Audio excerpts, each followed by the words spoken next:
മൂക്കിന്റെ ദ്വാരമാ പഞ്ഞി കൊണ്ടടയ്ക്കുന്നേ. കാണേണ്ടവർ കണ്ടോ ഇതാ പൊതിയുന്നേ. മയ്യത്തുകട്ടിൽ തോളിലേക്കുയരുന്നേ. പുരയ്ക്കുള്ളിലപ്പോൾ രോദനം ഉയരുന്നേ. അരുമക്കിടാങ്ങൾ വാപ്പയെ വിളിക്കുന്നേ. അതിനുത്തരം നൽകാതെ നീ കിടക്കുന്നേ. എന്റെ പ്രിയപ്പെട്ട വാപ്പാ, നീ മരിച്ചു കഴിഞ്ഞാൽ നിന്റെ കുടുംബക്കാര് മുഴുവനും നിന്നെ പൊതിയുകയാ. അതാ നിന്റെ ജനാസ പൊതിയുകയാണ്. മൂക്കിന്റെ ദ്വാരത്തേക്ക് പഞ്ഞികെടുത്ത് വെക്കുകയാണ്. എന്നിട്ട് നിന്റെ വാപ്പയുണ്ടല്ലോ, നിന്റെ കൂടപ്പിറപ്പുണ്ടല്ലോ, നിന്റെ മക്കളുണ്ടല്ലോ, നിന്റെ കുടുംബക്കാരുണ്ടല്ലോ, മൂക്കിന്റെ ദ്വാരത്ത് പഞ്ഞികെടുത്ത് വെച്ചിട്ട് അതാ വീട്ടിൽ നിന്ന് വിളിച്ചു പറയുകയാണ്. കാണേണ്ടവരൊക്കെ കണ്ടോ പൊതിയാ പോകുകയാണ്. കാണേണ്ടവരൊക്കെ കണ്ടോ ഇതാ പൊതിയാൻ പോവുകയാണ്. അങ്ങനെ എല്ലാവരും നിന്നെ അവസാനമായെന്ന് കാണുന്നതിന് വേണ്ടി തിരക്ക് കൂട്ടുമ്പോ നീ സ്നേഹിച്ചവര് രണ്ടാമത് പറയുകയാ, കണ്ടതൊക്കെ മതി പൊതിഞ്ഞോ. അല്ലാ, മുഖത്തേക്ക് വെള്ള തുണിയെടുത്തങ്ങ് മറയ്ക്കുകയാണ്. എന്നിട്ട് ആ 3 കഷ്ടം തുണിയങ്ങ് വരിഞ്ഞ് മുറുക്കുകയാണ്. അതാ തലയുടെ ഭാഗത്ത്, നടുവിന്റെ ഭാഗത്ത്, കാലിന്റെ ഭാഗത്ത് 3 കെട്ടുകൾ കെട്ടിയങ്ങ് ഉറപ്പിക്കുകയാ.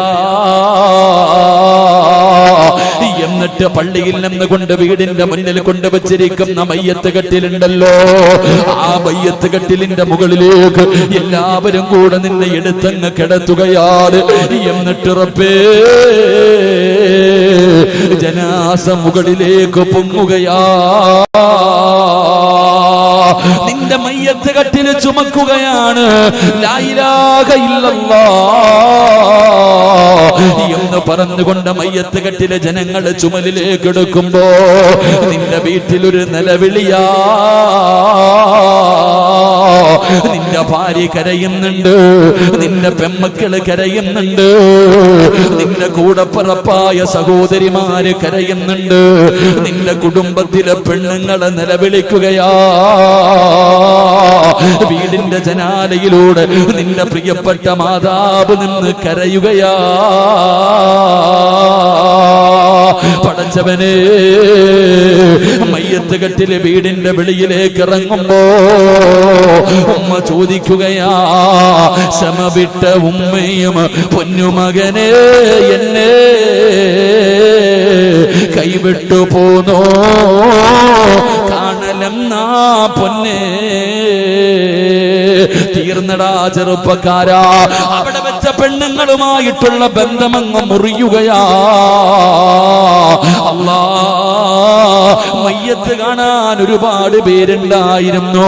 പക്ഷേ മയ്യത്ത് കട്ടിലേക്ക് ജനാസ എടുത്ത് വെച്ച് പള്ളിയിലേക്ക് ചുമക്കുമ്പോ ആ വന്നവരിൽ പകുതിയും പോകുകയാ. അങ്ങനെ പിന്നെ കുറെ പേര് ഇവിടെ പള്ളിയിലേക്ക് കൊണ്ടുവന്നു. പള്ളിയിലെ ഖതീബ് കയറി നിന്നു, മയ്യത്തിന് വേണ്ടി ദുആ ചെയ്തു, മരണത്തെ കുറിച്ച് ഓർമ്മപ്പെടുത്തി. എന്നിട്ട് റബ്ബേ, 4 തക്ബീറുകൾ പറഞ്ഞു മയ്യത്ത് നമസ്കാരം കഴിഞ്ഞു. എന്നിട്ട് നിന്റെ ജനാസ പള്ളിപ്പറമ്പിലേക്ക് എടുക്കുമ്പോ പള്ളികളെ നമസ്കരിക്കാൻ വന്നവരുണ്ടല്ലോ, അതിൽ പകുതി പിരിയുകയാ. പിന്നെ കുറെ പേര് നിന്നെ പള്ളിക്കാട്ടിൽ കൊണ്ടുപോയി. അവസാനം നിനക്ക് ഒരുക്കി കിട്ടിയിരിക്കുന്ന പള്ളിപ്പറമ്പിലെ കബറുണ്ടല്ലോ, ആ കബറിന്റെ അകത്തേക്ക് 2 പേര് ഇറങ്ങി നിന്ന് താങ്ങിയങ്ങ് ഇറക്കുകയാണ്. അല്ലാ, കബറിന്റെ അകത്ത് ഇറക്കി കിടത്തിയിട്ട് 3 കെട്ടുകൾ മടിച്ചു മാറ്റിയിട്ട് കിബിലയുടെ ഭാഗത്തേക്ക് തലതിരിച്ച് വെച്ചിട്ട്, മോനെ മണ്ണ് താടാ ഉപ്പാടെ കബളിന്റെ താഴെ വെക്കാൻ, ഉമ്മയുടെ കബളിന്റെ താഴെ വെക്കാൻ മണ്ണ് ചോദിക്കുമ്പോ മിൻഹാ ഖലഖനാകും വഫീഹാ നുഈദുകും വമിൻഹാ നുഖ്രിജുകും താറത്തൻ നുഖ്റാ. പിടിമണ്ണ് വാരി കൊടുക്കുകയാണ്, എന്നിട്ട് പലകയെടുത്ത് നിരത്തുകയാണ്. അത് കഴിഞ്ഞ മണ്ണ് വാരിയിടുന്ന മത്സരമാ. പടച്ചവര് ഇന്ന് പള്ളിപ്പറമ്പിലെ കബറിന്റെ മുകളിൽ മണ്ണ് വാരിയിടുന്നത് കണ്ട ഒരു മത്സരം നടക്കുന്നത് പോലെയാണ്. ആർക്കെങ്കിലും മനസ്സിന്റെ ഉള്ളിൽ എന്തെങ്കിലും തോന്നാറുണ്ടോ? എന്തിനാടാ പള്ളിപ്പറമ്പിൽ പോയി 3 പടി മണ്ണ് വാരിയിടാൻ പറഞ്ഞത്? മിൻഹാ ഖലഖനാകും വഫീഹാ നുഈദുകും വമിൻഹാ നുഖ്രിജുകും താറത്തൻ നുഖ്റാ. ഇത് പറഞ്ഞിട്ടല്ലേ മണ്ണ് വാരിയിടേണ്ടത്?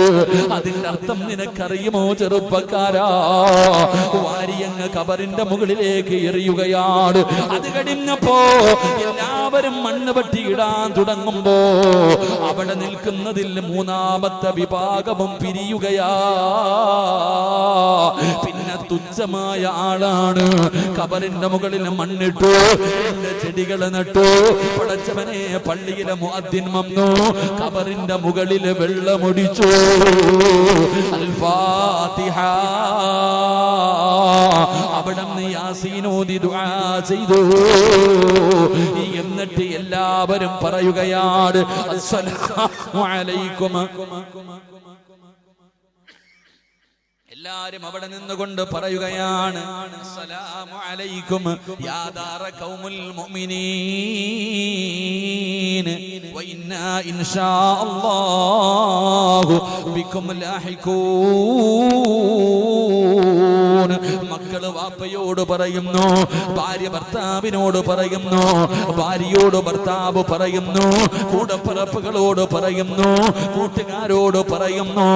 എല്ലാവരും പള്ളിക്കാട്ടിൽ ഒരു കുടിക്കകത്ത് കൊണ്ടുവന്ന് നിന്നെ മലർത്തി കിടത്തിയിട്ട് എല്ലാവരും മഅസ്സലാമാ സലാം പറഞ്ഞു പോകുകയാ.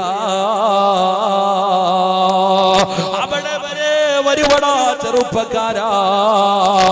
നീ സ്നേഹിക്കുന്നവര് മുഴുവനും, നീ പ്രേമിക്കുന്നവര് മുഴുവനും, നീ നിന്റെ ജീവിതത്തിൽ ഏറ്റവും കൂടുതൽ സ്നേഹിച്ചവര് മുഴുവനും ആ പള്ളിപ്പറമ്പിലെ കബറിന്റെ ചാരത്ത് വന്നിട്ട് അവിടുന്ന് സലാം പറഞ്ഞ് പിരിയുകയാ. അതുകൊണ്ടാണ് ഖാതിമുൽ സമ്മതങ്ങൾ പറയുന്നത് ഇദാ വസല ഇലാ കബരിഹി. സ്നേഹിക്കുന്നവര് മുഴുവനും കബർ വരെ വരൂ, എല്ലാവരും കബറിന്റെ ചാരത്ത് വരെ വരൂ. അതുകൊണ്ട് ഉസ്താദേ, അതിനുശേഷം വരുന്ന ഒരാളെ സ്നേഹിക്കാൻ ഞാൻ തീരുമാനിച്ചു. ഞാൻ സ്നേഹിക്കുകയാണെങ്കിൽ അവൻ എന്റെ കൂടെ കബറിന്റെ അകത്ത് വരണമല്ലോ, നാളെ പരലോകത്ത് വരണമല്ലോ, നാളെ സ്വർഗത്തിൽ എന്നെ കൊണ്ടുപോകണമല്ലോ. അല്ലാതെ പെരുവഴിയിലിട്ടിട്ട് പോകുന്നവരെ സ്നേഹിച്ചിട്ട് കാര്യമില്ലല്ലോ. അതുകൊണ്ട് ഞാൻ സ്നേഹിക്കാൻ തീരുമാനിച്ചു. ആരെയാണ് സ്നേഹിക്കേണ്ടതെന്നറിയുമോ? മഹാനായ നബി മുഹമ്മദ് മുസ്തഫ. നബി മുഹമ്മദ് മുസ്തഫ സല്ലല്ലാഹു അലൈഹി വസല്ലമ തങ്ങൾ പറയുകയാണ്, മുത്തി നബിയല്ലേ പറഞ്ഞത് ഇദാ മാത ഇബ്നു ആദം ഇൻഖത അമലുഹു ഇല്ലാ മിൻ സലാസ്. അല്ലാഹുവിന്റെ പ്രവാചകൻ പറഞ്ഞല്ലോ, ആദമിന്റെ മക്കള് മരിച്ചു കഴിഞ്ഞാൽ അവന്റെ ഖബറിൽ പ്രയോജനം ചെയ്യുന്നത് 3 കാര്യമേ ഉള്ളൂ. അല്ലാഹുവിന്റെ റസൂലാണ് പറയുന്നത്, ഞാൻ മരിച്ചു കഴിഞ്ഞാൽ സിറാജിന്റെ 6 അടി മണ്ണിനകത്ത് പ്രയോജനം ചെയ്യുന്ന 3 അമലുകള്, 3 സൽക്കർമ്മങ്ങള്, അതല്ലാതെ ഒരുത്തന്റെ കൂടെയും ഖബറിൽ വരൂല. ഇത് 3മേ മരണശേഷം പ്രയോജനം ചെയ്യൂ എന്ന് ആദരവായ പ്രവാചകൻ നബി മുഹമ്മദ് മുസ്തഫ സല്ലല്ലാഹു അലൈഹി വസല്ലമ തങ്ങൾ പറയുമ്പോ അതിലെ 1ാമത്തെ കാര്യം എന്താ? സദഖത്തുൻ ജാരിയ. ജാരിയായ ജാരിയായ സദഖയുണ്ടല്ലോ, പള്ളി കെട്ടി കൊടുത്തതുണ്ടല്ലോ, മദ്രസയ്ക്ക് കൊടുത്തതുണ്ടല്ലോ, അല്ലാഹുവിന്റെ ഖുർആൻ വാങ്ങിക്കൊടുത്തതുണ്ടല്ലോ, പാവങ്ങൾക്ക് കിണർ കുത്തി കൊടുത്തതുണ്ടല്ലോ, വെയിറ്റിംഗ് ഷെഡ് പണിത് കൊടുത്തതുണ്ടല്ലോ, ഇതുപോലെ നീ ചെയ്ത ജാരിയായ സദഖയുണ്ടല്ലോ, അതിന്റെ സവാബ് ഖിയാമത്ത് നാൾ വരെ നിന്റെ ഖബറിലേക്ക് വരുമെന്ന് നബി മുഹമ്മദ് മുസ്തഫ സല്ലല്ലാഹു അലൈഹി വസല്ലമ തങ്ങൾ പറയുകയാ. ജാരിയായ സദഖ അതൊക്കെ നാളെ ഖബറിന്റെ അകത്ത് കടന്നു വരുമെന്ന് അല്ലാഹുവിന്റെ റസൂൽ അവിടുന്ന് പറഞ്ഞു കൊടുത്ത ഹദീസ് ഉണ്ടല്ലോ. പ്രിയപ്പെട്ട ഗുരുനാഥൻ പറഞ്ഞു കൊടുക്കുകയാണ്. ആ സമയത്താണ് ഖാതിമുൽ അസം റളിയല്ലാഹു തആല അവിടുന്ന് പറയുന്നു, ഉസ്താദേ, ആരെ സ്നേഹിച്ചാലും അവര് ഖബർ വരെ വരൂ, ആരെ പ്രേമിച്ചാലും ഖബർ വരെ വരൂ. എന്നാൽ ആ ഖബറിന്റെ കൂടെ ആ മരണത്തിന് ശേഷം എന്റെ കൂടെ വരുന്നവരെ സ്നേഹിക്കാൻ ഞാൻ തീരുമാനിച്ചു. അതുകൊണ്ട് അല്ലാഹും അവന്റെ പ്രവാചകനും കഴിഞ്ഞാൽ എനിക്ക് ഏറ്റവും കൂടുതൽ ഇഷ്ടം ആരെയെന്നറിയുമോ? ഫജഅൽതുൽ ഹസനാതി മഹബൂബാ. സൽക്കർമ്മങ്ങളെ പ്രേമിക്കാൻ തുടങ്ങി. കാമുകിയല്ല, ഏതെങ്കിലും ഒരു ചെറുപ്പക്കാരനെയല്ല, ഏതെങ്കിലും ഒരു സിനിമാ താരത്തെയല്ല, ഏതെങ്കിലും ഫുട്ബോൾ താരത്തെയല്ല. ഖാതിമുൽ അസം എന്ന് പറയുന്ന ശിഷ്യൻ തന്റെ ഗുരുനാഥനിൽ നിന്ന് പഠിച്ച ഒന്നാമത്തെ അറിവെന്തെന്നറിയുമോ? പള്ളിപ്പറമ്പിൽ കൂടെ വരുന്ന ഒരു കൂട്ടുകാരനെ സ്നേഹിക്കാൻ തീരുമാനിച്ചു. അതാരെന്നറിയുമോ? ഫജഅൽതുൽ ഹസനാതി മഹബൂബാ. നന്മ ചെയ്യണ നന്മകളുണ്ടല്ലോ, സൽക്കർമ്മങ്ങളുണ്ടല്ലോ, നിസ്കാരമുണ്ടല്ലോ, ഖുർആനോദലുണ്ടല്ലോ, ദിക്റുകൾ പറയുന്നതുണ്ടല്ലോ, സദഖ കൊടുക്കുന്നതുണ്ടല്ലോ, തസ്ബീഹ് നിസ്കരിക്കുന്നതുണ്ടല്ലോ, ഇതുപോലെയുള്ള നല്ല കാര്യങ്ങളുണ്ടല്ലോ. അതിനെ ഞാൻ സ്നേഹിക്കാൻ തുടങ്ങി, അതിനെ ഞാൻ പ്രേമിക്കാൻ തുടങ്ങി എന്നവിടന്ന് പ്രിയപ്പെട്ട ഗുരുനാഥനോട് പറഞ്ഞു കൊടുക്കുമ്പോ, നമ്മളൊക്കെ ഭാര്യയാണ് സ്നേഹിക്കുന്നത്, മക്കളെയാണ് സ്നേഹിക്കുന്നത്, കാമുകിമാരെയാണ് സ്നേഹിക്കുന്നത്, സിനിമാ താരങ്ങളെയാണ് സ്നേഹിക്കുന്നത്, ഫുട്ബോൾ താരങ്ങളെയാണ് സ്നേഹിക്കുന്നത്. എടാ ചെറുപ്പക്കാരാ, ഇവരൊക്കെ വന്നാൽ എവിടെ വരുമടാ? ഇവരൊക്കെ പള്ളിപ്പറമ്പ് വരെയല്ലേ വരൂ? അവസാനം പള്ളിപ്പറമ്പിലെ കുടിക്കകത്ത് കൊണ്ടുവന്ന് കുടിച്ചിട്ടിട്ട് എല്ലാവരും നിന്നെ കൈയൊടിഞ്ഞിട്ട് പോകുമ്പോ 6 അടി മണ്ണിന്റെ അകത്ത് കൂട്ടായി വരുന്ന കാര്യം എന്തെന്നറിയുമോ? അമലുൻ സാലിഹാ, ജീവിതത്തിൽ ചെയ്ത സൽക്കർമ്മങ്ങളാ, ജീവിതത്തിൽ ചെയ്ത സൽക്കർമ്മങ്ങളാ. അതുകൊണ്ട് സ്നേഹിക്കാൻ പഠിക്കൂ. നീ വിചാരിക്കുന്ന ഒരു പെണ്ണ് തരുന്ന സുഖമാണ് ലോകത്തിലെ ഏറ്റവും വലിയ സുഖമെന്ന് നീ കരുതുന്നുണ്ടെങ്കിൽ, കള്ളു കുടിക്കുമ്പോൾ കിട്ടുന്ന സുഖമാണ് ലോകത്തിലെ ഏറ്റവും വലിയ ആനന്ദമെന്ന് കരുതുന്നുണ്ടെങ്കിൽ, ഇല്ലടാ ചെറുപ്പക്കാരാ, ഒരിക്കലും നീ അങ്ങനെ പറയരുത്, ഒരിക്കലും നീ അങ്ങനെ കാണരുത്. ഏറ്റവും വലിയ രസമെന്തെന്നറിയുമോ? ഇബാദത്ത് ചെയ്യുന്നത് വല്ലാത്ത ആനന്ദമാ, അതൊരു വല്ലാത്ത ലഹരിയാ, അത് വല്ലാത്ത ഒരു സന്തോഷമാ. എന്റെ ചെറുപ്പക്കാരാ, നീ അതൊന്ന് ചെയ്ത് നോക്കടാ മോനെ. പണത്തിനേക്കാൾ, അധികാരത്തിനേക്കാൾ, പെണ്ണുങ്ങളെക്കാൾ, കണ്ണിനേക്കാൾ ലഹരിയുള്ള ഒരു വസ്തുപാടാ ഇബാദത്ത്. നിസ്കാരത്തെ നീ ഒന്ന് സ്നേഹിച്ച് നോക്ക് പൊന്നുമോരെ. ആ നിസ്കാരത്തിന്റെ മധുരം, ആ നിസ്കാരത്തിന്റെ മാധുര്യം ഒന്ന് അറിഞ്ഞു നോക്കടാ പൊന്നുമോരെ. എന്റെ പ്രിയപ്പെട്ട ചെറുപ്പക്കാരാ, അല്ലാഹുവിന്റെ പ്രവാചകന്റെ സഹാബിയാണ്. എന്നെ പോലെ യുവത്വത്തിന്റെ നടുവിലൂടെ നടന്നിരുന്ന ചെറുപ്പക്കാരനാ. പച്ചയിറച്ചി ഉണ്ടായിരുന്നടാ, വികാരങ്ങൾ ഉണ്ടായിരുന്നടാ, ഒരുപാട് മോഹങ്ങളും സ്വപ്നങ്ങളും ഉണ്ടായിരുന്നടാ, നിന്നെക്കാളും സൗന്ദര്യവാനായിരുന്നടാ. മഹാനായ ഹുബൈബ് ഇബ്നു അദി റളിയല്ലാഹു തആല അൻഹു ചെറുപ്പക്കാരനായിരുന്നു. അല്ലാഹുവിന്റെ റസൂലിന്റെ സഹാബിയാ ഹുബൈബ് ഇബ്നു അദി റളിയല്ലാഹു തആല അൻഹു അവിടുന്ന് തൂക്കിക്കൊല്ലാ പോകുമ്പോ ശത്രുക്കൾ ചോദിക്കുന്നു, ഹുബൈബേ,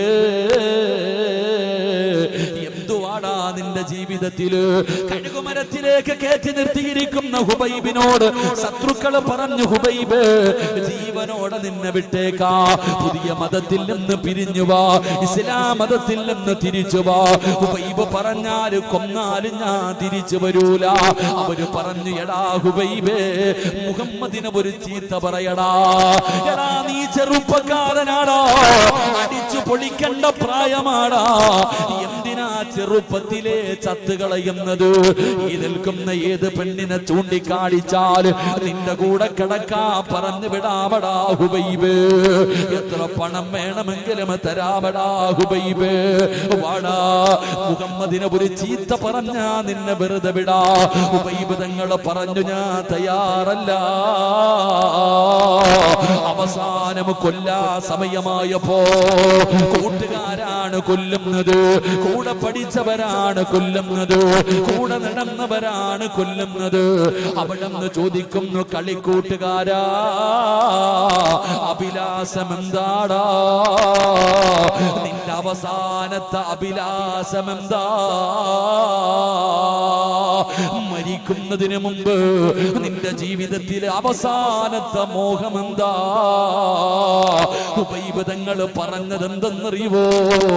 എനിക്ക് 2 റക്അത്ത് നമസ്കരിക്കണമെന്നാ. എനിക്ക് നമസ്കരിക്കാൻ സമയം തരുവോ? എനിക്ക് നമസ്കരിക്കാൻ സമയം തരുവോ?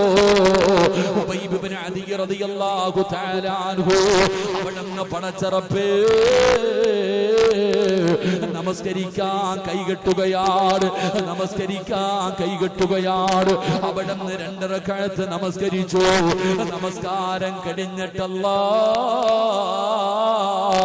സുജൂദിലേക്ക് വീഴുകയാ. എന്നിട്ട് പടച്ച റബ്ബിനോട് സംസാരിക്കുകയാ, അല്ലാഹുവേ, നമസ്കാരം കഴിഞ്ഞിട്ട് സുജൂദിൽ കിടന്നിട്ട് പടച്ചവനോടൊരു രഹസ്യം പറയുകയാണ്. എന്തേ പറഞ്ഞതെന്നറിയുമോ? അല്ലാഹുവേ, എപ്പ നമസ്കരിച്ചാൽ വലിയ സൂറത്തുകൾ ഓതിയിട്ടാണ് ഞാൻ നിസ്കരിക്കാറ്. ഇന്ന് ചെറുതാണ് ഓതിയത്, ഇന്ന് ചെറുതാണ് ഓതിയത്, മതിയായിട്ടല്ല അല്ലാ, കൊതി തീർന്നിട്ടല്ല അല്ലാ. പെട്ടെന്ന് നമസ്കാരം തീർക്കാറുള്ള കാരണം എന്തെന്നറിയുമോ? എന്റെ നമസ്കാരം നീണ്ടാൽ ഇവന്മാര് വിചാരിക്കും എനിക്കും മരിക്കാൻ പേടിയാണെന്ന്.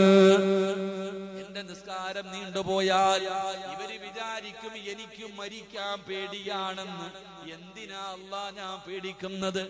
എന്തിനാ അല്ലാ ഞാൻ പേടിക്കുന്നത്? അല്ലാഹുവേ, അതുകൊണ്ടാണ് പെട്ടെന്ന് നിസ്കരിച്ചതെന്ന് റബ്ബിനോട് പറയുകയാണ്. എന്നിട്ട് കഴുകുമരത്തിലേക്ക് കേറി, എടാ ചെറുപ്പക്കാരാ, അതാടാ നിസ്കാരമെന്ന് പറയുന്നത്. ഹുബൈബിനോട് പറഞ്ഞു, ഏത് പെണ്ണിനെ വേണമെങ്കിലും കാണിച്ചതാടാ, കൂടെ കടത്താടാ, നിനക്ക് തരാടാ, മതി വരുവോളം നീ അവളുടെ കൂടെ കടന്നു സുഖിച്ചോ. അതുമാത്രമല്ല, എത്ര കോടിക്കണക്കിന് സമ്പാദ്യം വേണമെങ്കിലും നിനക്ക് തരാ, പണം തരാ, നിനക്ക് അധികാരം തരാ. മോനെ, ചെറിയ പ്രായമാടാ ഹുബൈബ്, ചെറുപ്പത്തിലെ ചാകാതെ ഇറങ്ങി വാടാ. നീ മതം മാറണ്ട, നീ മതം മാറണ്ട. മുഹമ്മദിനെ മോശമായിട്ടൊരു വാക്ക് പറഞ്ഞാ മതി, അതിനും തയ്യാറാകാതെ അല്ലാഹുവേ, ഹുബൈബ് തങ്ങൾ കഴുകുമരത്തിന്റെ മുകളിൽ കയറി നിൽക്കുമ്പോ ആ നമസ്കാരത്തെ സ്നേഹിച്ചപ്പോ, എന്റെ പ്രിയപ്പെട്ടവരെ, അതാടാ ഇബാദത്ത് എന്ന് പറഞ്ഞാൽ അതൊരു വല്ലാത്ത ലഹരിയാണ്, അതൊരു വല്ലാത്ത ആനന്ദമാണ്. അതിന്റെ മാധുര്യം നിനക്കറിയണമെങ്കിൽ എന്റെ പ്രിയപ്പെട്ട പെങ്ങള് പെട്ടെന്ന് പോയി അതാ തലകുത്തി വീണിട്ട് ഓടി വരുന്നവൾക്ക് അത് മതിയാവൂല. സീരിയലിന്റെ പരസ്യത്തിന്റെ ഇടയില് ഓടിച്ചെന്ന് തലകുത്തി വീഴുന്ന നിനക്കതിന്റെ രസമറിയില്ല. പടച്ചവന് പള്ളിയിൽ ചെന്ന് ഓടിച്ചെന്ന് ഉസ്താദിന്റെ പുറകിൽ നിന്ന് സലാം വീട്ടിയിട്ട് ഓടുന്ന നിനക്കതിന്റെ ടേസ്റ്റ് അറിയില്ല. അറിഞ്ഞു കഴിഞ്ഞാൽ അതൊരു വല്ലാത്ത ലഹരിയാ, അത് വല്ലാത്ത ഒരു ലഹരിയാണ് എന്റെ പ്രിയപ്പെട്ടവരെ. അതുകൊണ്ടാണ് പലരും നിസ്കരിച്ചത്, പലരും ഇബാദത്തുകളെ സ്നേഹിച്ചത്. എന്റെ പ്രിയപ്പെട്ട ചെറുപ്പക്കാരാ, സാബിത്ത് ബിൻ അനസ് റളിയല്ലാഹു തആല അൻഹു ഒരു ചരിത്രം പറഞ്ഞു തരട്ടെ പെങ്ങള്. സാബിത്ത് ബിൻ അനസ് റളിയല്ലാഹു തആല അൻഹു, സാബിത്ത് ബിൻ അനസ് റളിയല്ലാഹു തആല അൻഹു അവിടുന്ന് റബ്ബേ അവിടുന്ന് മരണപ്പെടുകയാണ്, അവിടുന്ന് മരണപ്പെടുകയാണ്. ആ മഹാന്റെ ജനാസ പള്ളിയിൽ കൊണ്ടുപോയി ഖബറടക്കുകയാ. അവിടുത്തെ ജനാസ കൊണ്ടുപോയി ഖബറടക്കി. ഖബറടക്കി കഴിഞ്ഞ ദിവസങ്ങൾ കഴിഞ്ഞപ്പോ മഹാനായ സാബിത്ത് ബിൻ അനസ് റളിയല്ലാഹു തആല അൻഹു മഹാനവറുകളുടെ കുടുംബക്കാര് മുഴുവനും സ്വപ്നം കാണുകയാ. ആ മഹാന്റെ കുടുംബക്കാര്, ആ മഹാന്റെ കൂട്ടുകാര് പലരും സ്വപ്നം കാണുകയാണ്. കാണുന്നത് എന്തെന്നറിയുവോ? ഖബറിന്റെ അകത്തിരുന്ന് നിസ്കരിക്കുന്നതാ. ഖബറിന്റെ അകത്തിരുന്ന് നിസ്കരിക്കുകയാണ്. എല്ലാവരും പടച്ചവനെ പലരും ആ സ്വപ്നം കാണുകയാണ്. അങ്ങനെ കൂട്ടുകാര് മുഴുവനും ഒരുമിച്ച് കൂടി. ഞാൻ ഇന്നലെ ഒരു സ്വപ്നം കണ്ടു. എല്ലാവരും കണ്ട സ്വപ്നങ്ങൾ പരസ്പരം പറയാൻ തുടങ്ങുകയാണ്. അവസാനം അവര് പറഞ്ഞു, എല്ലാവരും ഒരുമിച്ച് ഇങ്ങനെ ഒരു സ്വപ്നം കാണണമെങ്കിൽ അതിനൊരു കാരണമുണ്ടാകുമല്ലോ. ഖബറിന്റെ അകത്തിരുന്ന് നിസ്കരിക്കുന്നതായിട്ടാണല്ലോ കണ്ടിരിക്കുന്നത്. എല്ലാവരും കൂടെ വീട്ടിലേക്ക് കടന്നുപോയി. സാബിത്ത് ബിൻ അനസ് റളിയല്ലാഹു തആല അൻഹുവിന്റെ പൊന്നാര മകളുടെ ചാരത്തേക്ക് കടന്നുപോയി. എന്നിട്ട് അവൾ ചോദിക്കും,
എന്റെ ഉപ്പാട ഈ ദുആ കേട്ടുകൊണ്ടാ. സുബഹിക്ക് മുമ്പ് എഴുന്നേറ്റ് നിസ്കാരപ്പായിലിരുന്നിട്ട് അല്ലാഹുവിനോട് നിസ്കരിച്ചിട്ട് എന്റെ പിതാവ് ദുആ ചെയ്യുകയാ. അല്ലാഹ് ആർക്കെങ്കിലും ഖബറിന്റെ അകത്ത് കിടന്ന് നിസ്കരിക്കാൻ നീ അവസരം കൊടുത്താൽ എനിക്ക് തരണേ അല്ലാ. അതാണ് ചെറുപ്പക്കാരാ, അതാണ് നമസ്കാരത്തിന്റെ മാധുര്യം, അതാണ് പൊന്നുമോനെ നമസ്കാരത്തിന്റെ മാധുര്യം. അതാ അതുകൊണ്ട് ഈ സദസ്സിലിരിക്കുന്നവരോട് പറയുകയാണ്, നമ്മളൊക്കെ ഒരുപാട് നിസ്കരിക്കുന്നവരാണ്, ഒരുപാട് സൽക്കർമ്മങ്ങൾ ചെയ്യുന്നവരാണ്. പക്ഷേ രക്ഷപ്പെടണമെങ്കിൽ അത് മതിയോ ചെറുപ്പക്കാരാ? എന്റെ പ്രിയപ്പെട്ടവരോട് പറയുകയാണ്, നാളെ പടച്ചറപ്പിന്റെ മുന്നിൽ രക്ഷപ്പെടണമെങ്കിൽ, അല്ലാഹുവിന്റെ സ്വർഗത്തിന്റെ അവകാശികളാകണമെങ്കിൽ, എന്റെ പ്രിയമുള്ളവരെ, നിന്റെ ജീവിതത്തിൽ ഒരു അമല് വേണം, നിന്റെ ജീവിതത്തിൽ ഒരു നിസ്കാരം വേണം, നിന്റെ ജീവിതത്തിൽ ഒരു സൽക്കർമ്മം വേണം. അത് നിനക്കല്ലാതെ വേറെ ആർക്കും അറിയാൻ പാടില്ല. ഈ സദസ്സിലിരിക്കുന്നവരോട് ഞാൻ നിങ്ങൾക്കൊരു അമല് പറഞ്ഞു തരാ. എന്റെ പ്രിയപ്പെട്ടവരോട് പറയുകയാണ്, അല്ലാഹുവേ, ഒരു രഹസ്യമായ അമല് നമ്മുടെ ജീവിതത്തിൽ വേണം. നിനക്കും അല്ലാഹുവിനുമല്ലാതെ മറ്റൊരാൾക്കും അതറിയാൻ പാടില്ല. നീ നിസ്കരിച്ചാൽ എല്ലാവരും കാണുമല്ലോ, നീ സദഖ കൊടുത്താൽ എല്ലാവരും കാണുമല്ലോ, നീ ദിക്ർ പറഞ്ഞാൽ എല്ലാവരും കാണുമല്ലോ. പക്ഷേ ആരും കാണാത്ത ഒരു അമല്, ആരും കാണാത്ത ഒരു സൽക്കർമ്മം, നിനക്കും അല്ലാഹുവിനെ മാത്രം അറിയുന്ന രഹസ്യം, നിനക്കും അല്ലാഹുവിനെ മാത്രം അറിയുന്ന ഒരു രഹസ്യം സഹോദരാ നിന്റെ ജീവിതത്തിലുണ്ടോ? നീ രക്ഷപ്പെടുമെന്ന് നബി മുഹമ്മദ് മുസ്തഫ. ഞാൻ പറയുന്നത് നിങ്ങളുടെ ജീവിതത്തിൽ രഹസ്യമായിട്ട് അത് നിനക്കോ അല്ലാഹ്ക്ക് അറിയാൻ പാടില്ല. ഞാൻ ഈ അടുത്തൊരു മഹാന്റെ ചരിത്രം വായിച്ചു.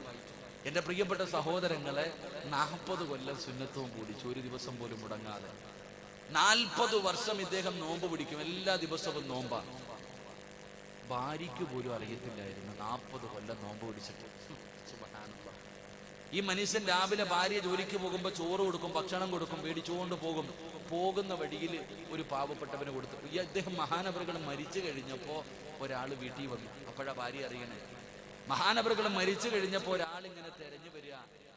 എല്ലാ ദിവസവും എനിക്ക് ഭക്ഷണം തരുന്ന ഒരാളുണ്ടായിരുന്നു, കാണുന്നില്ലല്ലോ, മരിച്ചുപോയെന്ന്. അപ്പൊ ഭാര്യ ചോദിച്ചപ്പോ പറയാ, എനിക്കെന്നും ഭക്ഷണം തരും. ഭാര്യ കൊടുത്തു വിടുന്ന ഭക്ഷണം വഴി വെച്ച് കൊടുത്തിട്ടാ പോണേ. 40 കൊല്ലം ഭാര്യ പോലും അറിഞ്ഞില്ല. ഞാൻ പറയുന്നത്, നമുക്ക് രക്ഷപ്പെടണമെങ്കിൽ അല്ലാഹ്ക്കും നിനക്കും മാത്രം അറിയുന്ന ഒരു രഹസ്യം, ചെറുതോ വലുതോ എന്തുമാകട്ടെ, ഒരെണ്ണം. ഞാൻ ഒരു അമല് പറഞ്ഞു തരാം, രഹസ്യമായി ചെയ്യാൻ പറ്റുന്ന ഒരു അമല്. ആരും അറിയില്ല, നീ ആരോടും പറയാതിരുന്നാ മതി. ഒരാളും അറിയുകയുമില്ല, ഒരാളോട് പറയുകയും ചെയ്യരുത്. അള്ളാഹു നമുക്ക് ഈമാൻ തരുമാറാകട്ടെ, അള്ളാഹ് ഈമാൻ തരുമാറാകട്ടെ, അള്ളാഹു നരകത്തിൽ നിന്ന് നമ്മളെ കാത്തുരക്ഷിക്കുമാറാകട്ടെ. ഞാൻ പറയുന്ന ഈ ഒരു അമല് ചെയ്താൽ നിങ്ങൾ നരകത്തിൽ നിന്ന് രക്ഷപ്പെടും. അതല്ലേ വേണ്ടത്? നിനക്ക് സ്വർഗവും കിട്ടും, നരകത്തിൽ നിന്ന് രക്ഷപ്പെടുകയും ചെയ്യും. ഒരു ചെറിയ ഒരു സൽക്കർമ്മം ഞാൻ പറഞ്ഞു തരാം, ചെയ്യാൻ അള്ളാഹു ഭാഗ്യം തരുമാറാകട്ടെ. മഹാനായ ഇബ്നു ഉമർ റളിയല്ലാഹു തആല അൻഹു, ഇബ്നു ഉമർ റളിയല്ലാഹു തആല അൻഹു നോക്കുമ്പോൾ സുബഹി നിസ്കാരം കഴിഞ്ഞിട്ട് സഹാബികൾ പ്രവാചകൻ സല്ലല്ലാഹു അലൈഹി വസല്ലമ തങ്ങളുടെ മുന്നിൽ വന്നിട്ട് പറയും, നബിയെ, ഞാൻ ഇന്നലെ ഒരു സ്വപ്നം കണ്ടു കേട്ടോ നബിയെ, ഇന്നലെ ഞാനൊരു സ്വപ്നം കണ്ടു. എന്താ നബിയെ അതിന്റെ വിവക്ഷ? പ്രവാചകന്റെ മുന്നിൽ വന്നിട്ട് ഓരോ സഹാബികളും കണ്ട സ്വപ്നങ്ങൾ പറയാറുണ്ട്. നമ്മളും കാണാറുണ്ട് സ്വപ്നം, ഇല്ലേ? നമ്മൾ കാണുന്ന സ്വപ്നം എന്താ? പട്ടി കടിക്കാൻ വരുന്നു, പാമ്പ് കൊത്താൻ വരുന്നു, തലയ്ക്ക് ആരോ തലയിൽ ഒലക്കെടുത്ത് അല്ലുന്നു, മരിച്ചു പോകുന്നു. ഇതൊക്കെയാണ് നമ്മൾ കാണുന്ന സ്വപ്നം. നമ്മൾ നല്ലതൊന്നും കാണത്തുമില്ല. എന്നിട്ട് ഉസ്താദിനോട് ചോദിക്കും, ഉസ്താദെ, പട്ടി കടിക്കാൻ വന്ന എന്താ അർത്ഥമാണ്? സത്യം പറഞ്ഞാൽ ഈ ദുസ്വപ്നങ്ങൾ പറയാൻ പാടുണ്ടോ? ദുസ്വപ്നങ്ങൾ കണ്ടാൽ എന്ത് ചെയ്യണം? എടാ, ഒരാൾ രാത്രി കിടന്നുറങ്ങുകയാ, ആ മനുഷ്യനെ പാമ്പ് കടിക്കുന്നതായിട്ട് അല്ലെങ്കിൽ പട്ടി കടിക്കണതായിട്ട് സ്വപ്നം കണ്ടാൽ എന്ത് ചെയ്യണം? ദുസ്വപ്നങ്ങൾ കണ്ട് ഞെട്ടി ഉണർന്നാൽ എന്ത് ചെയ്യണം? ഒരാള് ദുസ്വപ്നങ്ങൾ കണ്ട് എഴുന്നേറ്റ് കഴിഞ്ഞാൽ അഊദു ബില്ലാഹി മിനശ് ശൈത്താനിർ റജീം എന്ന് പറഞ്ഞിട്ട് 3 പ്രാവശ്യം ഇടതു ഭാഗത്ത് ഇങ്ങനെ 3 പ്രാവശ്യം തുപ്പണമെന്ന് മഹാനായ നബിയുനാ റസൂലുള്ളാഹി. എന്ത് ചെയ്യണം? പറ. ഹദീസ് വേണമെങ്കിൽ നാളെ ഞാൻ പറഞ്ഞുതരാം, ഇന്നില്ല. ഞാൻ വിചാരിച്ചത് പണ്ടത്തെ ഉമ്മാമ്മമാര് ചുമ്മാതെ പറയണയാണ്, പാവങ്ങൾ ചുമ്മാന്ന് പറഞ്ഞല്ലത് ഹദീസ് തന്നെ ഉണ്ട്. ഒരു ദിനം ഒരു ഹദീസ് എന്ന് പറഞ്ഞിട്ട് 300 ഏകദേശം 7 മാസമായിട്ട് മുടങ്ങാതെ ഞാനൊരു ഹദീസ് ഇടും എല്ലാ ദിവസവും എൻ്റെ വാട്സപ്പ് ഗ്രൂപ്പിലൊക്കെ. അതിനകത്ത് ഞാൻ ഈ ഹദീസ് വ്യക്തമായിട്ട് എനിക്ക് നല്ല ഓർമ്മയുണ്ട്. അതുകൊണ്ട് ഞാൻ പറഞ്ഞേ, ഇത് കള്ളവല്ല. ഒരാൾ ദുസ്വപ്നങ്ങൾ കണ്ടുകൊണ്ട് എഴുന്നേറ്റ് കഴിഞ്ഞാൽ അവൻ എന്ത് ചെയ്യണം? മഅൂദു ബില്ലാഹി മിനശ് ശൈത്വാനിർ റജീം എന്ന് പറഞ്ഞിട്ട് 3 പ്രാവശ്യം ഇങ്ങനെ തുപ്പണമെന്നാണ്. അള്ളാഹു നമുക്ക് ഈമാൻ തരുമാറാകട്ടെ. അള്ളാഹ് ഈമാൻ തരുമാറാകട്ടെ. അപ്പൊ നാളെ ഇന്ന് രാത്രി വീട്ടിൽ പോയി കിടന്നു. രാത്രി എന്തെങ്കിലും ഒരു ദുസ്വപ്നം കണ്ട് ചാടി എഴുന്നേറ്റിട്ട് 3 പ്രാവശ്യം ഒരൊറ്റ തുപ്പല. ആരാ? ആമിനയുടെ മുഖത്ത് അടുത്ത് കിടക്കണ ഭാര്യ. ഉസ്താദ് പറഞ്ഞ തുപ്പണമെന്നല്ലേ? അപ്പൊ എന്തെങ്കിലും ഒരു ദുസ്വപ്നം കണ്ടിട്ട് ചാടി എഴുന്നേറ്റിട്ട് ഒരൊറ്റ തുപ്പൽ. ആര്? നിന്റെ ഇക്ക. തുപ്പിയത് മാത്രമേ നിനക്ക് ഓർമ്മ കാണത്തുള്ളൂ കേട്ടാ. തുപ്പണമെന്ന് പറഞ്ഞാൽ അങ്ങനല്ല.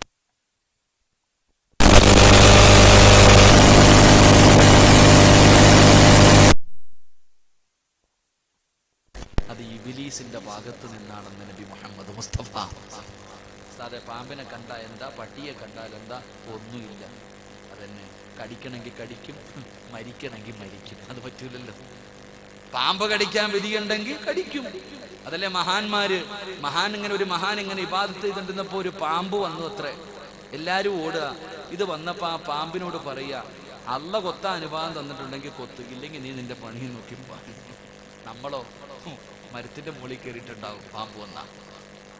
അള്ള എന്നെ കൊത്താൻ നിനക്ക് അനുവാദം തന്നിട്ടുണ്ടെങ്കിൽ നീ കൊത്തിക്കോ, ഇല്ലെങ്കിൽ നീ നിന്റെ പണി നോക്കിയപ്പോ അള്ളാഹുവിന്റെ അടുത്ത് പറയേണ്ടി വരും. അതന്നെ എൻ്റെ പ്രിയപ്പെട്ട സഹോദരിമാരെ, ദുസ്വപ്നങ്ങൾ കണ്ടാൽ ആരോടും പറയരുത്. നല്ല സ്വപ്നങ്ങൾ കണ്ടാലും മറച്ചു വെക്കണം. പറയാനുള്ളത് മാത്രമേ പറയാൻ പാടുള്ളൂ. അല്ലാതെ മൈക്കെട്ടി വിളിച്ചോണ്ട് പറയാ, ഞാൻ മുത്തുനബിയെ കണ്ടു, 5 വട്ടം കണ്ടു, കഅബ കണ്ടു, റൗള കണ്ടു. പറയാൻ പാടുണ്ടോ? ഇല്ല. അത് അള്ളാഹ് നിനക്ക് തന്ന ഭാഗ്യം. അത് അള്ളാഹ് നിനക്ക്. ചില പെണ്ണുങ്ങൾ പറയാറുണ്ട്, ഞാൻ 3 വട്ടം മഹാനായ നബിയിന റസൂലുള്ളാഹി സ്വല്ലല്ലാഹി അലൈഹി വസല്ലം കണ്ടു. കാരണം പ്രവാചകൻ കണ്ടതാ. മുത്തുനബിയെ കണ്ടതാ. ഇബ്ലീസ് വരൂലല്ലോ. പക്ഷെ അത് പറഞ്ഞുകൊണ്ടിരിക്കാൻ പാടുണ്ടോ? ചിലപ്പോ പറയാം, ചിലപ്പോ പറയരുത്. അങ്ങനെ പറഞ്ഞുകൊണ്ട് നടക്കരുത്. അള്ളാഹു നമുക്ക് ഈമാൻ തരുമാറാകട്ടെ. അപ്പൊ ഞാൻ എന്തേ പറഞ്ഞേ? രഹസ്യമായ ഒരു അമല്, രഹസ്യമായിട്ടൊരമല്. നബി സല്ലല്ലാഹു അലൈഹി വസല്ലം തങ്ങളുടെ മുന്നിൽ സഹാബികൾ മുഴുവനും വന്ന് ഇങ്ങനെ ഓരോ സ്വപ്നങ്ങൾ പറയുമ്പോൾ ഈ ഇബ്നു ഉമർ റളിയല്ലാഹു തആല അൻഹു ഇരിക്കുക, പടച്ചവനെ ഞാൻ ഒരു സ്വപ്നവും കാണുന്നില്ലല്ലോ, അല്ലാഹ് കുറെ കാലമായല്ലോ. എല്ലാരും ഇങ്ങനെ വന്ന് കണ്ടിട്ട് അതിന്റെ വ്യാഖ്യാനങ്ങൾ ചോദിച്ചിട്ട് പോകുന്നു. ഞാനാണെങ്കിൽ ഒരു സ്വപ്നവും കാണുന്നില്ല. അല്ലാഹ് എന്താ പടച്ചവൻ? വലിയ വിഷമം. അള്ളാഹു കാക്കുമാറാകട്ടെ. മഹാനായ ഇബ്നു ഉമർ റളിയല്ലാഹു തആല അൻഹു എല്ലാരും ഇങ്ങനെ ചോദിക്കുന്നത് കണ്ടപ്പോ വലിയ വിഷമം. അന്നിങ്ങനെ മസ്ജിദുൻ നബവിയിൽ രാത്രി കിടക്കാം. രാത്രി മസ്ജിദുൻ നബവിയിൽ ഇങ്ങനെ കിടക്കുമ്പോ ഇബ്നു ഉമർ റളിയല്ലാഹു തആല അൻഹു അല്ലാഹുവിനോട് ദുആ ചെയ്യുകയാണ്. ഇൻ കുന്ത തഅലമു ഫീ ഖൈറൻ ഫഅറദ്ത ലൈലത്ത റുഇയ. അല്ലാഹുവേ, എന്നിൽ എന്തെങ്കിലും ഒരു നന്മയുണ്ടെങ്കിൽ ഇന്ന് രാത്രി ഒരു സ്വപ്നം കാണിച്ചു തരണേ അല്ലാഹ്.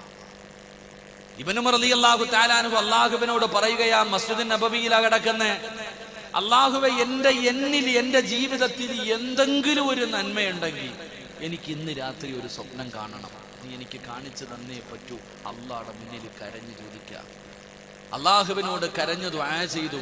അങ്ങനെ അങ്ങോട്ട് കിടന്നുറങ്ങി. നമ്മൾ എന്താ ഉറങ്ങുന്ന രംഗമൊന്നും പറയണ്ട. നമ്മൾ ഉറങ്ങണ എന്തിനെ വെട്ടിയിട്ടതുപോലെ ഒറ്റ കിടത്തി. അങ്ങനല്ല. ഉറങ്ങുമ്പോൾ ദുസ്വപ്നങ്ങൾ കാണുന്നവർ എന്തുകൊണ്ട് കാണുന്നു? കിടന്നുറങ്ങുമ്പോൾ അല്ലാഹുമ്മ ബിസ്മിക അമൂതു വഹയ്യ ചില കാര്യങ്ങൾ പറഞ്ഞിട്ട് കിടന്നുറങ്ങിയാ ഒരു പാമ്പും കടിക്കാൻ പറ്റില്ല. അല്ലാഹ് ഈമാൻ തരുമാറാകട്ടെ. ആകെ ഒരാളെ വരത്തുള്ളൂ. ആര്? അസ്റായിൽ മാത്രം. ആയത്തുൽ കുർസി ഓതിയിട്ട് കിടന്നുറങ്ങിയാൽ ആ വീടിൻ്റെ അകത്ത് നിന്റെ ചാരത്താരേ വരൂ? അസ്റായിലേ വരൂ. വേറെ ആരും വരൂല്ലെന്ന് നബി മുഹമ്മദ് മുസ്തഫ.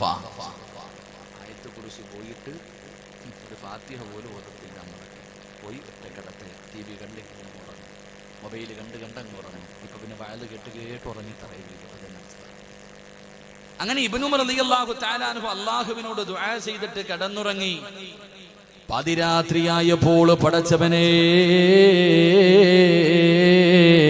ഇബ്നു ഉമർ റളിയല്ലാഹു തആല അൻഹു ഒരു സ്വപ്നം കാണുകയാണ്. എന്തേ ദുആ കാണുന്നത്? ഫറഅയ്തു അതാനി മലകാൻ. 2 രണ്ട് മലക്കുകൾ കടന്നു വരികയാണ്. രണ്ട് മലക്കുകൾ കടന്നു വരികയാണ്. കിടന്നുറങ്ങുന്ന അനസ് റളിയല്ലാഹു തആല അൻഹു ഇബ്നു ഉമർ റളിയല്ലാഹു തആല അൻഹുവിന്റെ കയ്യിൽ പിടിച്ചുകൊണ്ട് ആ മലക്കുകൾ ഇങ്ങനെ കൊണ്ടുപോവുകയാണ്.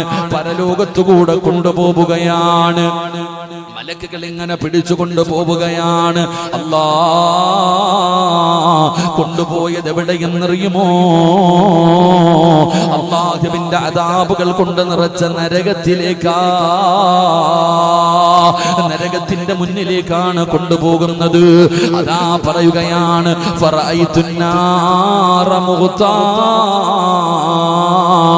ഇബ്നു ഉമർ തങ്ങളെ വലിച്ചുകൊണ്ട് നരകത്തിന്റെ മുന്നിലെത്തിയപ്പോ നരകത്തിന്റെ വാതിലടച്ചിരിക്കുകയാ. നരകത്തിന്റെ വാതിലങ്ങടയ്ക്കുകയാ. ഇങ്ങനെ ഒരു സ്വപ്നമാണ് കാണുന്നത്. പടച്ചവനെ, ജീവിതത്തിൽ ഒരുപാട് നാളുകളായി സ്വപ്നം കാണുന്നില്ല. ഇന്ന് കാണണമെന്ന് പടച്ച റബ്ബിനോട് ദുആ ചെയ്തപ്പോ അല്ലാഹ് കാണിച്ചു തന്നത് നരകമാണ്. അല്ലാഹുവേ, അന്ന് സ്വപ്നം കണ്ടത് നരകമാണ്. മുത്തുനബിയോട് പോയി ചോദിക്കാൻ പേടിയാ. അല്ലാഹുവിന്റെ റസൂലിന്റെ മുന്നിൽ പോയിട്ട് ഈ സ്വപ്നത്തിന്റെ വ്യാഖ്യാനം ചോദിക്കാൻ പേടിയാണ്. കാരണം നരകമല്ലേ കണ്ടത്. അതുകൊണ്ട് ഇബ്നു ഉമർ റളിയല്ലാഹു തആല അൻഹു തന്റെ സഹോദരിയോട് പറയുന്ന മുത്തുനബിയോട് പോയെന്ന് ചോദിക്കാൻ തന്റെ പെങ്ങളോട് പറയുകയാണ്, ഈ സ്വപ്നത്തിന്റെ വ്യാഖ്യാനം നീ ഒന്ന് റസൂലുള്ളാഹിയോട് ചോദിക്കുമോ? അങ്ങനെ പടച്ചവനെ, ഇബ്നു ഉമർ തങ്ങൾ കണ്ട സ്വപ്നത്തിന്റെ വ്യാഖ്യാനം അല്ലാഹുവിന്റെ റസൂലിനോട് ചോദിക്കുമ്പോ റസൂലുള്ളാഹി പറഞ്ഞത് എന്തെന്നറിയുമോ? നിഅമർ റജുലു അബ്ദില്ലാഹ് ലൗ കാന യുസല്ലി ബില്ലൈൽ. അവിടെ മുത്തുനബി പറഞ്ഞു കൊടുക്കുകയാണ്, അബ്ദുള്ള നല്ലവനാണ്, ഇബ്നു ഉമർ നല്ലവനാണ്, അല്ലാഹുവിനെ ഭയന്ന് ജീവിക്കുന്നവനാണ്. പക്ഷേ 2 റക്അത്ത് നമസ്കരിച്ചിരുന്നെങ്കിൽ, പാതിരാത്രി എഴുന്നേറ്റ് 2 റക്അത്ത് നമസ്കരിച്ചിരുന്നെങ്കിൽ എത്രയോ നല്ലതായിരുന്നു. അല്ലാഹുവിന്റെ പ്രവാചകൻ അവിടെ നിന്ന് പറഞ്ഞു കൊടുക്കുമ്പോ അല്ലാഹുവേ, ഇബ്നു ഉമർ തങ്ങൾ പറയുകയാ, മരിക്കുന്ന കാലം വരെ പിന്നെ മുടക്കിയിട്ടില്ല. എന്റെ പ്രിയപ്പെട്ടവരെ, നരകത്തിന്റെ കവാടം അടയ്ക്കാനുള്ള കാരണം എന്താ?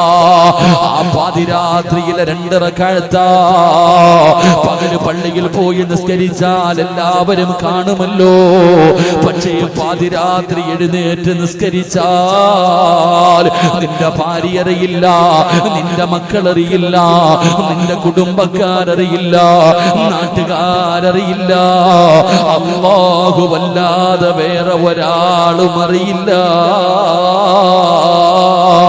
കാരണം പള്ളിയിൽ പോയി നിസ്കരിക്കാൻ, പകല് പള്ളിയിൽ പോയി നിസ്കരിക്കാൻ ആരെ കൊണ്ടും പറ്റുമല്ലോ. പക്ഷേ രാത്രി നമസ്കരിക്കാൻ എന്റെ പ്രിയപ്പെട്ടവരെ എല്ലാവർക്കും കഴിയില്ല.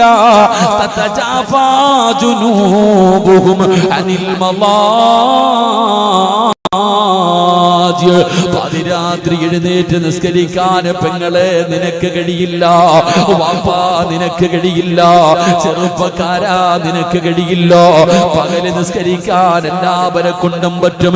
പക്ഷേ രാത്രി നമസ്കരിക്കണമെങ്കിൽ അല്ലാഹു സ്നേഹിച്ചവർക്ക് മാത്രമേ നമസ്കരിക്കാൻ കഴിയൂ എന്ന് നബി മുഹമ്മദ് മുസ്തഫ സല്ലല്ലാഹു അലൈഹി വസല്ലമ തങ്ങൾ പറയുകയാ, രാത്രി നമസ്കരിക്കുന്ന ഒരു സ്വഭാവം നിനക്ക് വേണോ?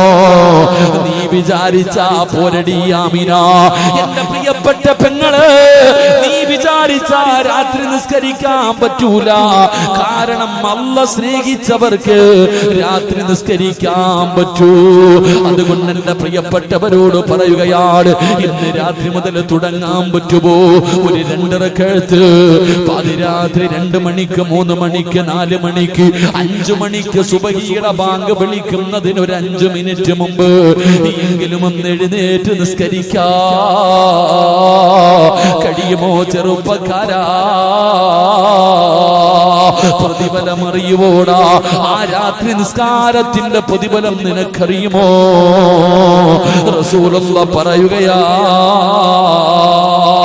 മഹാനായ പ്രവാചകൻ പറയുകയാണ്, അതാ രാത്രി എഴുന്നേറ്റ് നിസ്കരിക്കുന്നവന് റബ്ബ് കൊടുക്കുന്ന പ്രതിഫലം എന്തെന്നറിയുമോ?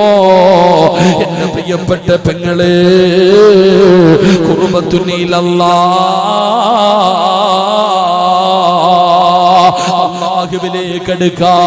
അല്ലാഹുവിലേക്ക് അല്ലെങ്കിൽ നിങ്ങളൊന്ന് ടെസ്റ്റ് ചെയ്ത് നോക്ക്.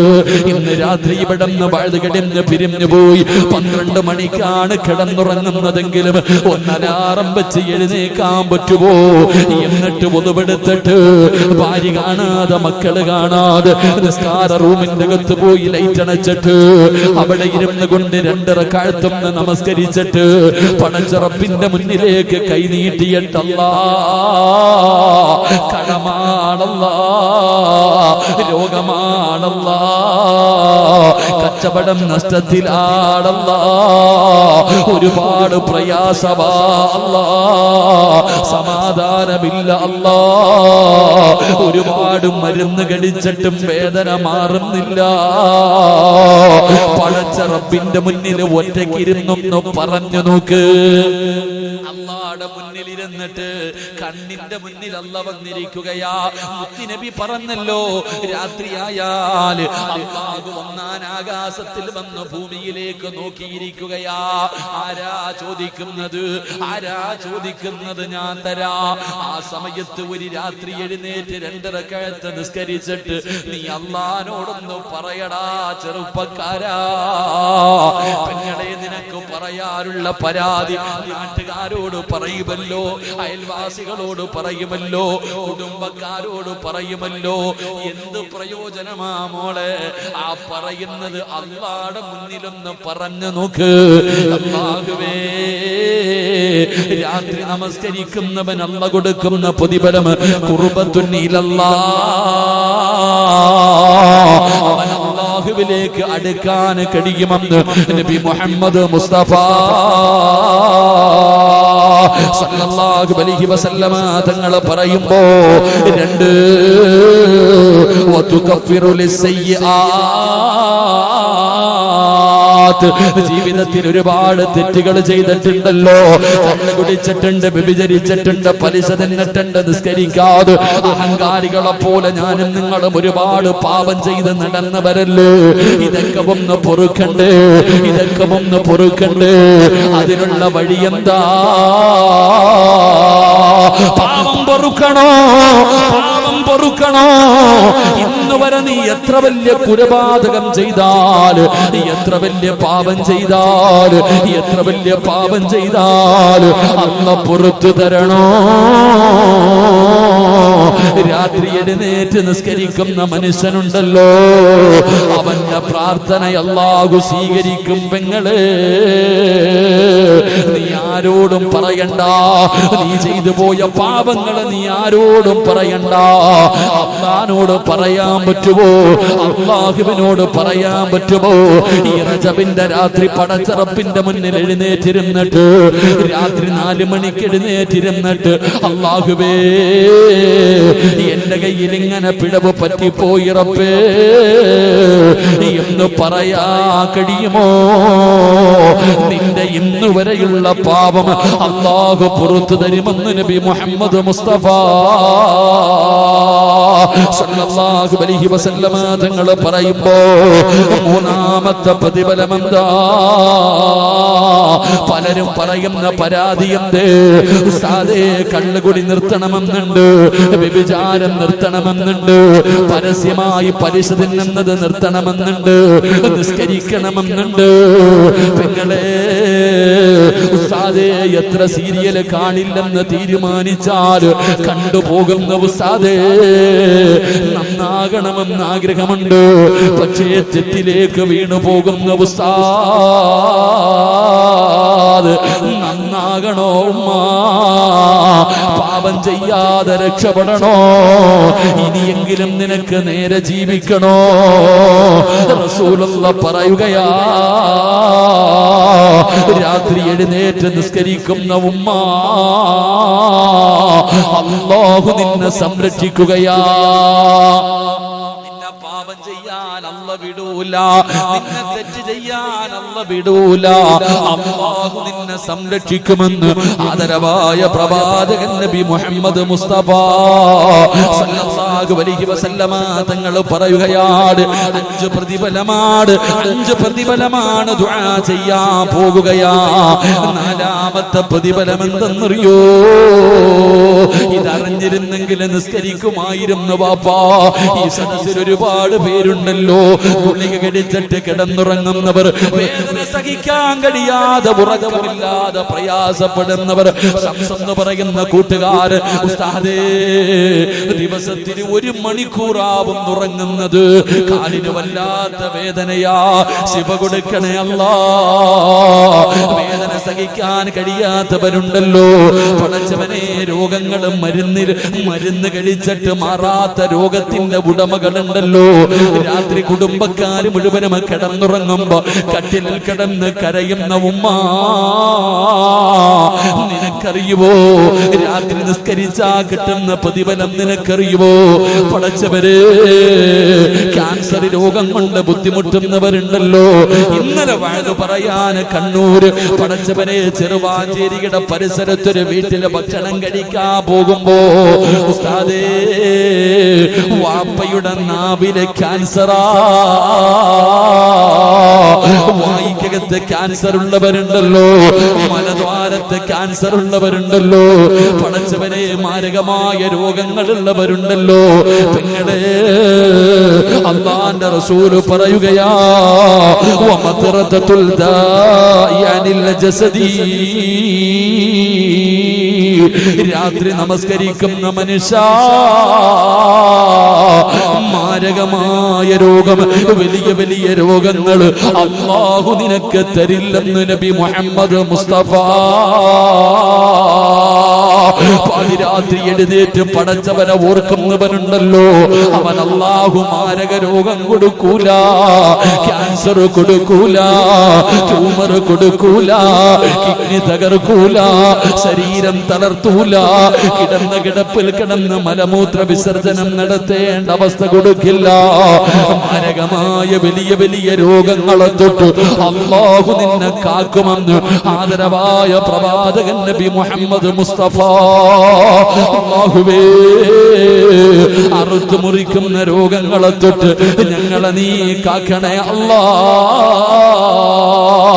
എന്റെ പ്രിയപ്പെട്ടവര്, പാവപ്പെട്ടവർക്ക് ഭക്ഷണം കൊടുക്കുന്ന, പാവപ്പെട്ടവർക്ക് ഭക്ഷണം കൊടുക്കുന്ന, മരുന്ന് കൊടുക്കാനും സഹായിക്കുന്ന പ്രവർത്തകരാ, ബക്കറ്റുമായിട്ട് നിങ്ങളുടെ മുന്നിലേക്ക് കടന്നു വരികയാണ്. ക്യാൻസറിന്റെ രോഗത്തിന്റെ അണുക്കൾ നിന്റെ ശരീരത്തിലുണ്ടോ എന്ന് നിനക്കറിയില്ലല്ലോ. നിന്റെ കിഡ്നിയുടെ പ്രവർത്തനം നശിച്ചു കൊണ്ടിരിക്കുകയാണോ അറിയില്ലല്ലോ. പെങ്ങളെ, ഏതെങ്കിലും മാരക രോഗം നിനക്കുണ്ടോ എന്നറിയില്ലല്ലോ. അത് തട്ടിമാറ്റാനും മരുന്നിന് കഴിയില്ലല്ലോ. അസദഖത്തു റദ്ദുൽ ബലായാ, സദഖയ്ക്ക് കഴിയുമല്ലോ. 4ാമത്തെ പ്രതിഫലം എന്താ? മാരക രോഗങ്ങളെ തൊട്ട് അല്ലാഹു നിന്നെ കാക്കുകയാ. 5ാമത്തെ പ്രതിഫലം എന്തെന്നറിയുമോ? മഹാനായ ജുനൈദുൽ ബഅദാദി റളിയല്ലാഹു തആല അൻഹു, ലോകമറിയുന്ന പണ്ഡിതനാണ് ജുനൈദുൽ ബഅദാദി തങ്ങളുണ്ടല്ലോ, അവിടുന്ന് മരണപ്പെടുകയാണ്. പെങ്ങളെ, ഉറങ്ങല്ല്, ചെറുപ്പക്കാരാ കേൾക്കടാ, പ്രായം ചെന്ന മരണം കാത്തിരിക്കുന്ന വാപ്പാ, ഇനിയെങ്കിലും ഈ വയസ്സാകാലത്തെങ്കിലും മരണത്തോടടുത്തിരിക്കുന്ന സമയത്തെങ്കിലും നിനക്ക് രക്ഷപ്പെടാനുള്ള അവസാനത്തെ വഴിയാ. മഹാനായ ജുനൈദുൽ ബഅദാദി തങ്ങൾ അവിടുന്ന് മരണപ്പെട്ടു. മയ്യത്ത് കൊണ്ടുപോയി കബറടക്കുകയാണ്, മയ്യത്ത് കൊണ്ടുപോയി കബറടക്കുകയാണ്. പടച്ചവനെ, ജനാസ കബറടക്കി. ഒരു ദിവസം ശിഷ്യന്മാര് സ്വപ്നം കാണുകയാണ്. ജുനൈദുൽ ബഅദാദി തങ്ങളുടെ സ്വപ്നം കാണുകയാണ്. ഉസ്താദിനെ സ്വപ്നം കണ്ടപ്പോ ശിഷ്യന്മാര് ചോദിക്കുന്നു, ഉസ്താദേ, മരിച്ചു കിടന്നപ്പോ ശരീരത്ത് വല്ലാത്ത സുഗന്ധമായിരുന്നല്ലോ. മയ്യത്ത് കുളിപ്പിക്കുമ്പോ, മയ്യത്ത് പൊതിയുമ്പോ, ഖബറിലേക്ക് ഇറക്കുമ്പോ വല്ലാത്ത ഒരു പരിമളമായിരുന്നു, വല്ലാത്ത ഒരു സുഗന്ധമായിരുന്നു. ഉസ്താദേ, മരിച്ചു കിടന്നപ്പോ മുഖത്ത് വല്ലാത്ത പ്രകാശമായിരുന്നല്ലോ. അതിന്റെ കാരണമെന്താ? അതിന്റെ കാരണമെന്താ? പ്രിയപ്പെട്ട ജുനൈദുൽ ബഅദാദി തങ്ങളോട് തന്റെ പ്രിയപ്പെട്ട ശിഷ്യന്മാര് ചോദിക്കുകയാണ്, അല്ലാഹു നിങ്ങൾക്കൊരു നല്ല മരണം നൽകിയല്ലോ, നിങ്ങളുടെ ശരീരത്തിൽ നിന്ന് സുഗന്ധം അടിച്ചു വീശിയല്ലോ, അതിന്റെ കാരണം ചോദിച്ചപ്പോ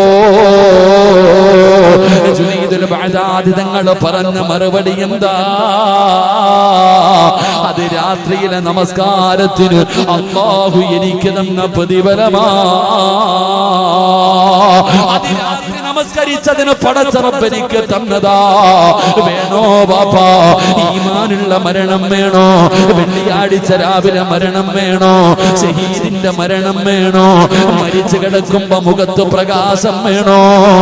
മുഖത്ത് പുഞ്ചിരി വേണോ? കൊതിപ്പിക്കുന്ന മരണം വേണോ? എന്റെ പ്രിയപ്പെട്ട പെങ്ങള്, നിന്റെ മയ്യത്ത് കാണുന്ന ഓരോ പെണ്ണും വിചാരിക്കണം, നീ മരിച്ചതുപോലെ മരിക്കാ, നീ മരിച്ചതുപോലെ മരിക്കാ. ഓരോ പെണ്ണും കൊതിക്കണം പെണ്ണ്, ഓരോ പെണ്ണും കൊതിക്കണം പെണ്ണ്. അങ്ങനെയുള്ള ഒരു മരണം നിനക്ക് വേണോ? തതജാഫാ ജുനൂബുഹും അനിൽ മളാജി വയദ്ഖുലൂനൽ ജന്ന ബിഗൈരി ഹിസാബ്. അവർക്ക് നാളെ വിചാരണയില്ലാതെ അവർ സ്വർഗത്തിലേക്ക് കടന്നു പോകുമെന്ന് മഹാനായ നബി മുഹമ്മദ് മുസ്തഫ സല്ലല്ലാഹു അലൈഹി വസല്ലമ തങ്ങൾ പറയുമ്പോൾ, എന്റെ പ്രിയപ്പെട്ടവരെ, ഖാതിമുൽ ഹസം റളിയല്ലാഹു തആല അൻഹു തന്റെ പ്രിയപ്പെട്ട ഗുരുനാഥനോട് പറയുന്ന, ഉസ്താദ്, അല്ലാഹും അവന്റെ പ്രവാചകനും കഴിഞ്ഞാൽ എന്റെ ജീവിതത്തിൽ എനിക്ക് ഏറ്റവും കൂടുതൽ സ്നേഹം ആരോടാ? എന്റെ വാപ്പയോടല്ല, എന്റെ ഉമ്മയോടല്ല, എന്റെ ഭാര്യയോടല്ല, എന്റെ മക്കളോടല്ല, എന്റെ കൂടപ്പിറപ്പുകളോടല്ല, എന്റെ കുടുംബക്കാരോടല്ല, എന്റെ കൂട്ടുകാരോടല്ല. ഞാൻ എന്റെ ജീവിതത്തിൽ ഏറ്റവും കൂടുതൽ സ്നേഹിക്കുന്നത് അല്ലാഹുവേ, അതാ പരിശുദ്ധമായ അവിടുന്ന് പറയുന്ന സൽക്കർമ്മങ്ങളെയാ.